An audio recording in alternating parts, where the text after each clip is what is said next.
गुरु ब्रह्मा गुरु विष्णु गुरु साक्षात् परमेश्वरा गुरु पारब्रह्म स्वामी गुरुदेव महेश्वरा। त्वमेव माता च पिता त्वमेव बंधु च सखा त्वमेव विद्या च धर्मं त्वमेव मम देवो वंदो चरण सरोज गुरु मुझ मंगल आगार जैसे वतन होते हैं भवसागर से पार। गुरु जी के सिमरन मात्र से नाशत विघ्न अनंत तासे सर परम्भ में ध्यावत है सब संत। हाँ प्रगटे इस जगत में जीव का निस्तार ने शब्द बना नाव बनाए सुंदर जीविका को तारने। नम्रता और दीनता से भेंट सतगुरु लीजिए मैं हूँ शरणागत तुम्हारो दास से अपना कीजिए। बोल जयकारा बोल मेरे श्री गुरु महाराज की जय। बोल साचे दरबार की जय।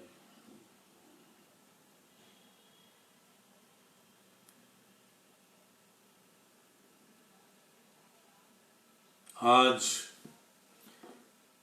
2 दिसंबर 2021 अमृतवाणी सेवा ट्रस्ट एवं हरिहर सत्संग मंडल की तरफ से दैनिक सत्संग कार्यक्रम आरंभ करते हैं। ध्यान से सुनिएगा, महापुरुषों के वचन हैं।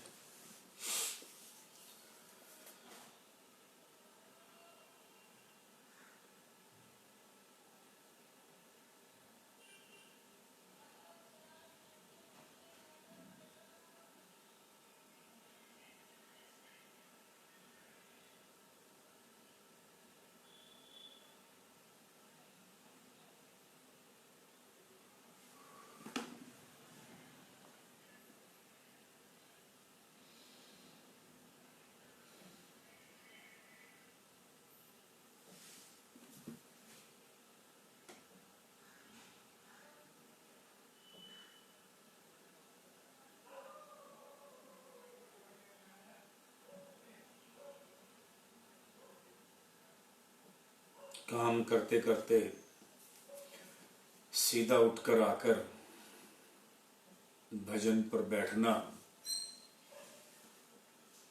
सत्संग करना थोड़ा मुश्किल होता है। इसलिए प्रभु के साथ जब तक तार ना जुड़े तो सत्संग हो नहीं सकता। अगर मैं बीच में थोड़ा सा बंद कर दिया, मालिक से जब तक तार नहीं जुड़ेगी तो सत्संग का ना आपको मजा आएगा ना मुझे मजा आएगा। हम कौन होते हैं सत्संग करने वाले? वो मालिक हैं, वो प्रभु हैं। जब तक उनके साथ तार नहीं जुड़ेगी तो बड़ा अच्छा भी नहीं लगेगा, क्योंकि आदमी काम कर रहा होता है तो बड़ा प्रोफेशनली होकर काम कर रहा होता है। उस टाइम जो है उसका दिमाग जो है काम में होता है, और काम से उठकर आना तो थोड़ा वक्त लगता है मालिक के साथ तार जोड़ने में। तो तभी जो है हर काम से पहले अपने गुरु को याद करना बहुत जरूरी है। महापुरुषों के आशीर्वाद से ही सभी काम होते हैं। हमारी क्या ताकत है इन वचनों को पढ़ने की भी। ये भी मालिक ताकत देते हैं, तो आज हम जो है उनके वचन पढ़ के आपको सुनाते हैं। अपने लिए ज़्यादा हम करते हैं कि वैसे एकांत में बैठ के अकेले बैठकर तो आदमी पढ़ता ही है, लेकिन जब ये पता हो कि बहुत लोग सुन रहे हैं तो आदमी खुद भी बहुत एकाग्रता के साथ जो है उसको वचनों को पढ़ता है, सुनता है, समझता है। तो आज जो है लगभग अभी हमें सत्संग करते हुए करीब 3 साल हो गए हैं। अप्रैल में जब फर्स्ट टाइम में कोरोना स्टार्ट हुआ था तब से हमने स्टार्ट किया था अप्रैल में, तो करते हुए आज जो है दिसंबर आ गया है। अच्छा टाइम पास हो गया। चिंता रहती है कि सत्संग करना है, मैं नहीं बैठता तो बेटा बैठता है। मुझे बड़ी खुशी है कि उसको भी बड़ी अच्छा संस्कार उसके अंदर भी बहुत अच्छे हैं और वो भी जो है अच्छे रास्ते पर चल रहा है। इसी तरह इंसान जो है जो भी सत्संग पढ़ेगा सुनेगा उसका मन का कांटा बदल जाता है। जैसे ट्रेन जो है एक गलत पटरी पर जा रही हो, तो पटरी जैसे ट्रेन बदलती है ना, इसी तरह मन भी अपना जो है वो अपनी पटरी चेंज कर लेता है। जब उसको मालिक पर विश्वास हो जाता है कि प्रभु के बगैर एक पत्ता भी नहीं हिल सकता, आपकी जो दिनचर्या है वो मालिक ने बड़ी अच्छी सेट की होती है। अगर आप प्रभु के उस पर चलो तो, अपना मन बीच में ना घुसाओ तो आपके लिए सब कुछ ऑटोमेटिक ही सारा काम चलना शुरू हो जाएगा। और अगर अपने आप मन की टांग बीच में घुसाए रखोगे, नहीं ये नहीं, ये ऐसे, इसको ऐसे, इसको ऐसे, तो फिर तो आपकी मन की मर्जी के हिसाब से चलोगे तो फिर कुदरत आपका जो है वो अपना ध्यान रखना बंद कर देगी। वो फिर अपना दूसरा सिस्टम चल पड़ता है। और जो अपने मालिक की आज्ञा में रहकर अपनी प्रभु की आवाज सुनता है तो उसका टाइम वेस्ट नहीं होता। मालिक उसको भटकने नहीं देते, आराम से आपको जो है सारे काम आपके जो है सुचारू रूप से चलने शुरू हो जाते हैं जब आप प्रभु के साथ अपना जो है संबंध जोड़कर रखते हैं और उसके बगैर जो है पत्ता भी नहीं हिलाते अपने आप ही। फिर देखो मालिक का क्या कमाल होता है, फिर सुख ही सुख मिलते हैं। हर काम में सुख मिलेगा, जिस काम को हाथ लगाओगे वही काम बढ़िया होगा।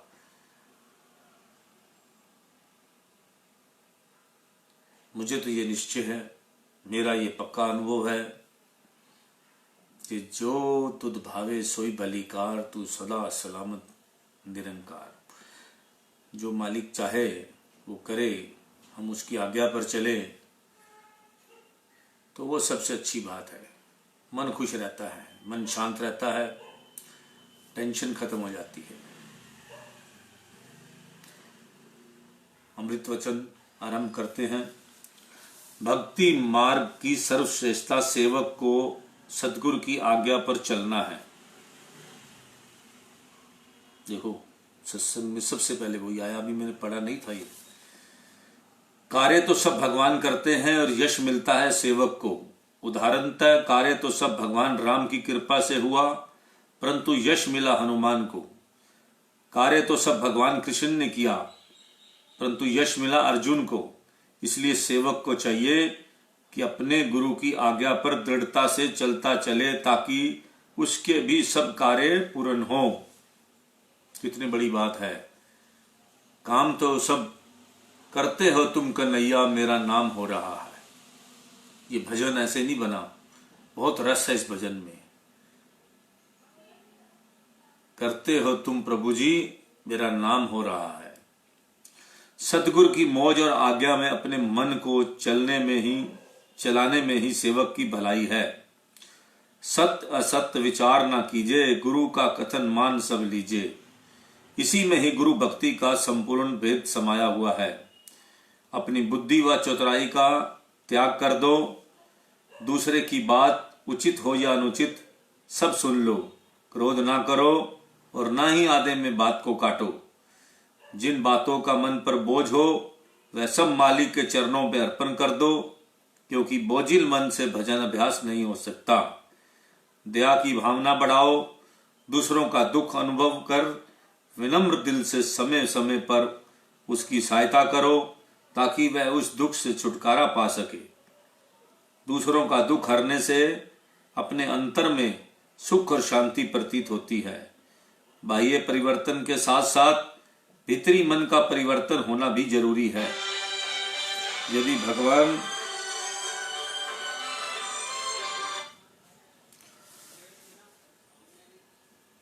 बाह्य परिवर्तन के साथ भीतरी मन का परिवर्तन होना भी जरूरी है।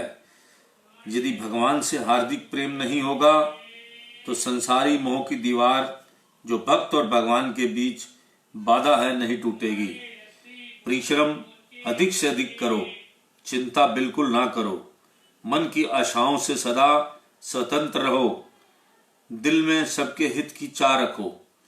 किसी को अच्छी बात समझानी हो तो उचित समय देखकर तब समझाओ जब उस पर प्रभाव हो। जिस कार्य से दरबार की उन्नति हो उससे जितना भी परिश्रम हो सार्थक है। स्वयं में यह संकल्प परिपक्व करो कि जिस तरफ मेरे मालिक का रुख होगा मैं उसी तरफ जाऊंगा। लाभ हानि विचारने की मुझे क्या गर्ज। तुमसे कोई शत्रुता करे उससे घृणा ना करो। धैर्य से भीतर से आत्मा की ध्वनि सुनाई देती है। जो भी कार्य करो प्रथम आत्मा की आवाज आती है, तदुपरांत मन की। ये बात दुनिया की अजमाई हुई बात है कि आप कोई भी काम करेंगे आत्मा की आवाज आएगी। कितनी बार हमारे साथ ये इंसिडेंट होता है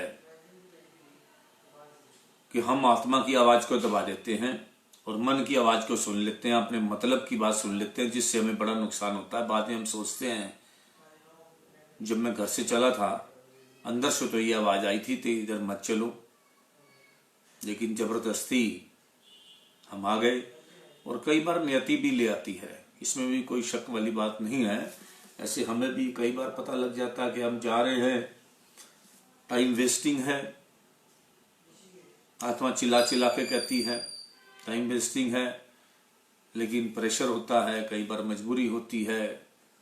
तो उसमें क्या होता है कि आदमी फिर आदमी सोचता है जो आपको अच्छा लगे, मालिक शायद इसी में भलाई होगी। तो इसलिए जो है जब ऐसी भी मौका आ जाए आत्मा की आवाज सुनो और मन की आवाज को बहिष्कार कर दो, क्योंकि आत्मा ने तो सच बोलना है, वो तो झूठ बोलती नहीं, वो तो परमात्मा का रूप है। आत्मा की आवाज इसलिए सच्ची होती है क्योंकि वो परमात्मा का रूप है, उसको पता होता है। और परमात्मा को जैसे पता होता है आगे क्या होने वाला है, इसी तरह आत्मा को पता होता है क्या होने वाला है। कई लोग कहते हैं जी हमारा मन धड़कने लग गया जी, कुछ ऐसा होने लग गया, तो हादसा हो जाता है। तो ये इंडिकेशन हो जाता है कई बार इंसान को। और जो आदमी सच्चे होते हैं, मालिक के साथ जुड़े होते हैं, आत्मा उनकी जिनकी पवित्र होती है, वो जो भी कहते हैं उनकी मन की बात बड़ी सच्ची होती है, क्योंकि वो मन से नहीं बोलते, वो आत्मा से बोलते हैं। कहते हैं ना कि उस आदमी यार जो वो बंदा जो कहता है वो ठीक कहता है, बात ठीक निकल आती है। क्यों? क्योंकि वो आत्मा से बात करता है, निष्पक्ष बात करता है, निस्वार्थ बात करता है। कई लोग ऐसे हैं जिनकी सलाह लेने में बड़ा अच्छा लगता है, क्योंकि वो निस्वार्थ निष्पक्ष और उनको कुछ लेना देना नहीं होता। वो आपकी बात करते हैं, आपके सच्चे मन की बात करते हैं। इसलिए आत्मा की आवाज बिल्कुल पहले सुनो, उसके बाद उसी के ऊपर जो है फॉलो करो। मन को जो है उसकी आवाज मत सुनो। तुम नाम का सिमरन करते हो, जो कार्य तुम में होता है वह सब उसी शक्ति के प्रताप से होता है। सतगुरु का दिन रात यही प्रयत्न होता है कि सेवक को सुख दे। यदि इस बात का तुम हृदय में दृढ़ निश्चय कर लोगे तो सदा खुश रहोगे। सतगुरु के वचन इस मार्ग में आश्रय लेने के लिए टेक, अंधकार में प्रकाश, शत्रु से बचने के लिए शस्त्र तथा धोखे से बचने के लिए रहबर है। तुम विश्वास करो कि सतगुरु मेरी आत्मा है। अपनी प्रशंसा सुनकर गर्व मत करो, क्योंकि मन धोखा दे जाता है और इंसान की की हुई कमाई को एक पल में नष्ट कर देता है। हर समय अपने श्वासों पर दृष्टि हो। एक श्वास भी मालिक की याद के बिना व्यर्थ ना जाए, ताकि ये श्वासों की पूंजी सुरक्षित रहे। इस भक्ति मार्ग पर जिसको चलना हो वह अपने विचारों को दृढ़ रखे, सद्गुरु का भय रख, दूसरों दुखों से निर्भय रहें। कर्म गिरावट के विचार समाविष्ट हो जाएं तो उन्हें पुनः उत्थान की ओर ले जाने का प्रयत्न करें। जैसे बालक जब चलना सीखता है तो गिरता है फिर उठता है, गिरता है फिर उठता है, वैसे ही सेवक अपने आप को नन्हे बालक की भांति समझे। यह भी सफलता की एक सीढ़ी है। सद्गुरु को सदैव अपना मित्र समझो। ऐसे कदापि ना सोचो कि सद्गुरु से सेवक की बुराई होगी। सेवक से अधिक प्रिय सद्गुरु को अन्य कोई नहीं है। सेवक की उन्नति के लिए सद्गुरु बाहर से कठोर व्यवहार भी रखें तो उसे भक्ति समझो और तुझ भावे सोई भलीकार का पाठ याद करो। यह जो माया का व्यवहार है उसका प्रभाव अशांति एवं दुख में है। ना दरिद्र सुखी है, ना धनाढ्य, ना परिवार वाला सुखी है, ना अकेला, ना बड़ा सुखी है, ना छोटा। एक वही सुखी है जिसे पूर्ण सद्गुरु के नाम का सच्चा आधार है। सेवक को सदैव यही ध्यान रखना चाहिए कि सेवा करते करते इस माया के तुच्छ आनंद में मेरी सुरती तो नहीं उलझ गई। कार्य करना है परंतु प्रसन्नचित रहना है। अपनी वास्तविक सच्चे नाम का धन की सदैव निगरानी करते रहें तो सेवक को ज्ञात हो जाएगा। सतर्क होकर रुचिपूर्ण कार्य करें और विशेष ध्यान दे तो पूंजी सुरक्षित रहेगी। सेवक को मान हो तो सदैव यही हो कि मेरे सद्गुरु पूर्ण है, मुझे तीन लोकों में भय नहीं। यही पूर्ण विश्वास हो तो संसार की कोई हस्ती भी भयभीत नहीं कर सकती। बोलो जयकारा, बोल मेरे श्री गुरु महाराज जी की जय। ये बिल्कुल पक्की बात है। मजबूत ईमानदारी सच्चाई के साथ अगर आप कोई काम करते हैं और जिसमें फिर आपको उसके अंदर कोई प्रॉब्लम नहीं आने वाली। सच्चा प्रेम, संत बुल्ले शाह जी ने सच्चे प्रेम की व्याख्या की है। इष्ट देव के पावन श्री चरणों में जिज्ञासु का प्रेम कैसे होना चाहिए, कुछ प्रमाण देकर इस विषय पर प्रकाश डाला है। संत बुल्ले शाह ने पहला प्रमाण मछली का दिया है। मछली का जल के साथ प्रीति करना और प्रीति की रीति को निभाना अपने आप में एक प्रमाण है। मनुष्य को इस बात का भली भांति अनुभव भी होगा कि ये जल से एक पल के लिए भी नहीं विलग्न हो रह सकती। जल से विलग्न होते ही वह तड़पने छटपटाने लगती है। सच्चे प्रेमी की भी ऐसी दशा होती है। इष्ट देव के पावन श्री दर्शन और सिमरन ध्यान के बिना यह एक पल भी नहीं रह सकता। उनकी याद के बिना उन्हें एक पल भी चैन नहीं पड़ता। दूसरा प्रमाण सीप का दिया गया है। सीप समुद्र में रहते हुए भी समुद्र का खारा जल कदापि ग्रहण नहीं करती, अपितु स्वाति बूंद की आस लगाए रखती है। उसकी सुरती हर समय आकाश की ओर लगी रहती है कि कब स्वाति बूंद ऊपर से गिरे और वह अपनी प्यास बुझाए। संत बुल्ले शाह जी का कथन है, जिस प्रकार सीप की सुरती सदैव स्वाति की ओर लगी रहती है, उसी प्रकार ही प्रेमी की सुरती भी हर समय इष्ट देव के कल्याणकारी चरण कमलों में लगी रहनी चाहिए। तीसरा प्रमाण चकोर का दिया गया है। चकोर एक छोटा सा पक्षी होता है जो चांदनी रात में चंद्रमा की ओर देखते हुए देखा जा सकता है। वह चांदनी रातों में टकटकी लगाए चंद्रमा की ओर निहारता रहता है और ऐसा करते हुए उसकी गर्दन नहीं थकती, क्योंकि चंद्रमा के साथ उसकी सच्ची लगन है। चंद्रमा के साथ कितनी अधिक प्रीति है, इस बात का अनुमान इसी बात से लगाया जा सकता है कि जब आकाश में चंद्रमा नहीं निकल रहा होता तो उसके दर्शन के लिए व्याकुल होकर चिल्लाता रहता है। विरह की उस अवस्था में यदि उसे कहीं सुलगते हुए अंगारे दिखाई पड़ जाएं, उसे चंद्रमा समझकर उन्हें वह निगल जाता है।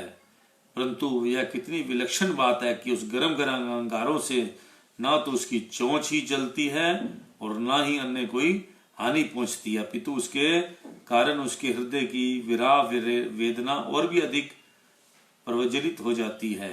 यह प्रेम की कांष्टा है कि प्रीतम में के लगन में वह इतने कष्ट सहन करता है, यहाँ तक कि अपने प्राणों तक का बलिदान करने को तत्पर रहता है।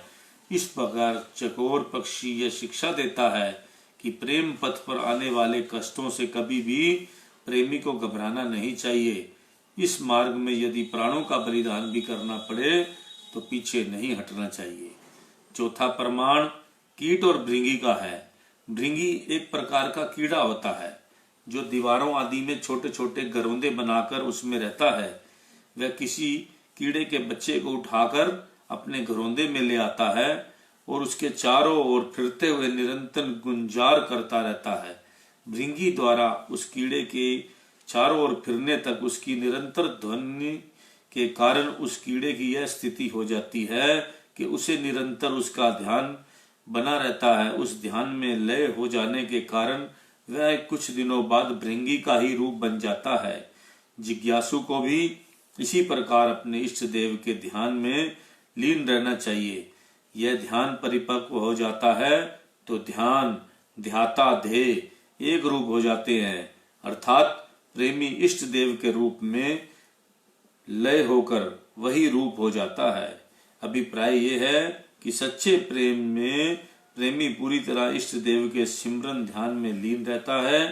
उसे केवल इष्ट देव कर ही आश्रय और आधार रहता है। इस सच्चे प्रेम का सुपरिणाम यह होता है कि वह अपने इष्ट देव प्रीतम में लय होकर अपना जीवन सफल कर लेता है। बोलो जयकारा बोल मेरी श्री गुरु महाराज जी की जय। एक कथा सुनाते हैं आपको। एक मशहूर धुरंधर धनुधर थिम्मन एक दिन शिकार के लिए गए। जंगल में उन्हें एक मंदिर मिला जिसमें एक शिवलिंग था। थिम्मन के मन में शिव के लिए एक गहरा प्रेम भर गया और उन्होंने वहां कुछ अर्पण करना चाहा, लेकिन उन्हें समझ नहीं आया कि कैसे और किस विधि से अर्पण करे। उसने भोलेपन में अपने पास मौजूद मांस शिवलिंग पर अर्पित कर दिया और खुश होकर चले गए कि शिव ने उसका चढ़ाया स्वीकार कर लिया। उस मंदिर की देखभाल एक ब्राह्मण करता था जो उस मंदिर से कहीं दूर रहता था। हालांकि वह शिव का भक्त था, लेकिन वह रोजाना इतनी दूर मंदिर तक नहीं आ सकता था, इसलिए यह सिर्फ 15 दिनों में एक बार आता था। अगले दिन जब ब्राह्मण जी वहां पहुंचे तो शिवलिंग के बगल में मांस पड़ा देखकर वह पुचक्का रह गया।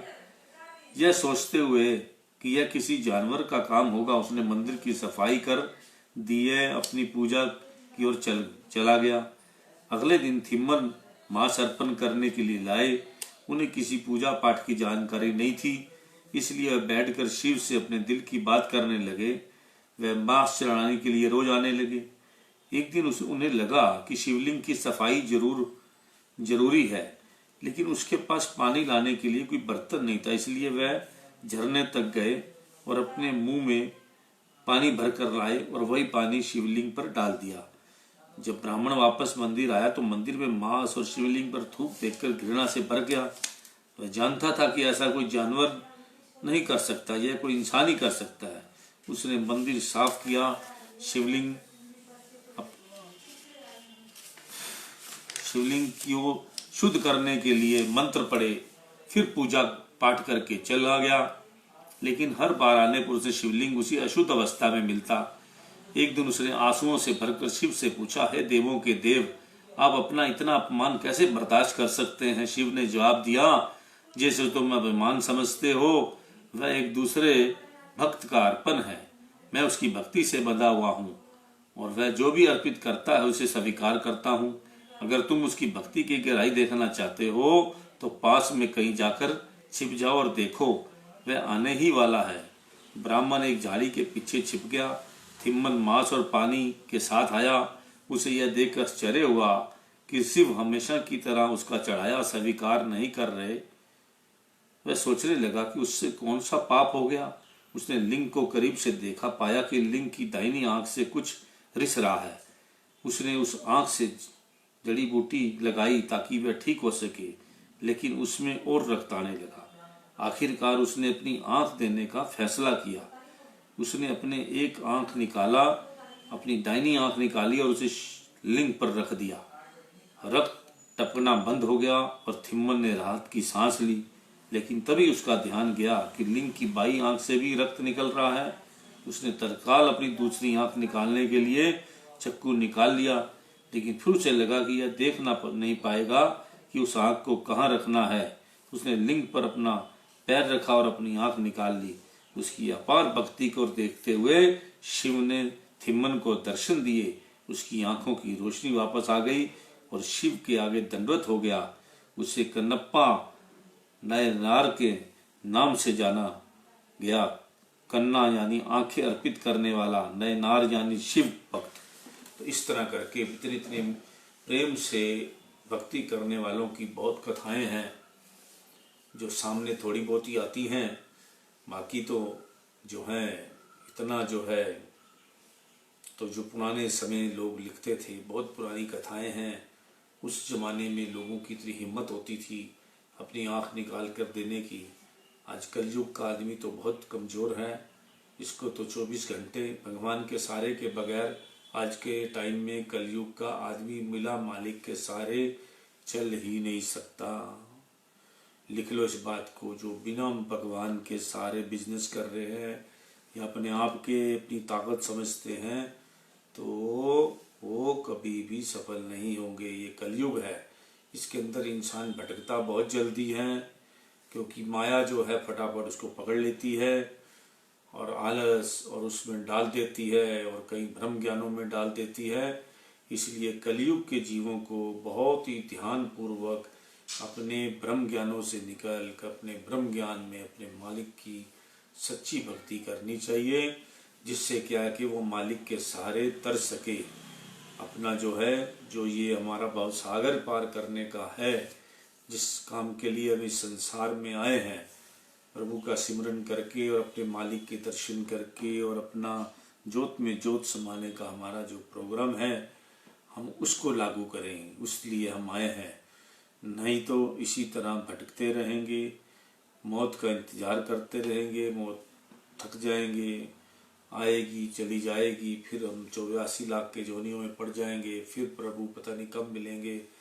आज के समय के अंदर का सदुपयोग करें, जितना अधिक जो है एक बात को समझ लें कि पहले अपने आप को ये साबित करना है हमें कि हम इस संसार में किस लिए आए हैं और हमारा उद्देश्य क्या है। उस उद्देश्य को ढूंढने के लिए चाहे आपको कितने साधु महात्मा संतों के पास जाना पड़े, आप जो है अपने इस उद्देश्य पर अपने गुरु के द्वारा बताए हुए मार्ग पर चलकर इस उद्देश्य को प्राप्त करें। उद्देश्य का जानना बहुत जरूरी है। हर आदमी सोचता है मैं खाने पीने आया हूँ, घर परिवार के लिए आया हूँ, ये बोझ उठाने आया हूँ, ये करने आया हूँ। नहीं, आप आए हो प्रारब्ध लेकर अपनी भक्ति को बढ़ाने के लिए, अपने मालिक से मिलने के लिए, कि आत्मा जो है परमात्मा के साथ मिले और ये जीवन मुक्त हो, ना जन्म मरण के जीवन से आदमी की मुक्ति हो जाए। ये है हमारा उद्देश्य। और ये तो मैंने बताया है, आपको खुद खोज करना है कि उद्देश्य क्या है। जो हमारे महापुरुष बताते हैं वो उद्देश्य ये है कि हमें अपना मालिक के साथ भक्ति करके अपने काम भी करना है, संसार का काम भी करना है, और मेन जो काम है वो अपने परमात्मा से लिव जोड़कर अपने सच्चे धाम में जाना है। तभी हमें ये मनुष्य जन्म मिला है। इसका हमने बहुत फायदा उठाकर इस जन्म का लाभ उठाना है। जय सच्चिदानंद, राम राम, सत श्री अकाल। आज का हमारा सत्संग का कार्यक्रम यहीं समाप्त होता है। जय सच्चिदानंद।